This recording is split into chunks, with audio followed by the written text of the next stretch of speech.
Hello guys, welcome to GJ Vlogs. இன்றைக்கி ரொம்பவே ஈஸியான பட் சேம் டைம் ஹெல்த்தியான ஒரு மஞ்சள் குழம்பு அம்மா பண்ணியிருந்தாங்க. அது எப்படி பண்ணாங்கன்னு பார்க்கலாம். வறுத்து அரைக்கிறதுக்காக கொஞ்சம் முழு மல்லி, மிளகு, சீரகம், கடலைப்பருப்பு, சுக்கு இது எல்லாத்தையும் கொஞ்சமாக நல்லெண்ணெய் ஊற்றி வறுத்து எடுத்துக்கிட்டாங்க.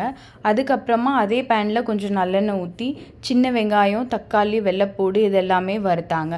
அப்புறம் அது கூடவே வீட்டிலே திரித்து வச்சுருந்த மல்லிப்பொடி ஒரு 2 ஸ்பூன் போட்டாங்க.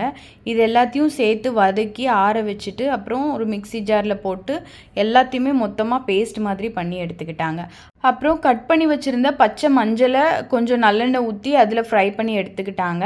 அப்புறம் அதே எண்ணெயில் கடுகு, உளுத்த பருப்பு போட்டு கருவேப்பிலை போட்டு தாளிச்சிட்டு வறுத்து அரைச்சி வச்சுருந்த மசாலாவையும் போட்டு கொஞ்சம் நேரம் வதக்கி விட்டாங்க.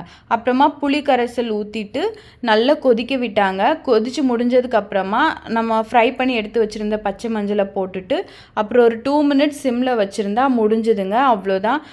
ரொம்ப ஈஸியான ஒரு ரெசிபி. டேஸ்ட் வேறு லெவலில் இருந்தது. அந்த மாதிரி பச்சை மஞ்சள் நமக்கு ஹெல்த்துக்கு ரொம்ப நல்லது. வயிற்று புண்ணு இருக்கிறவங்க, அல்சர் ப்ராப்ளம் இருக்கிறவங்களுக்கு ரொம்பவே நல்லது.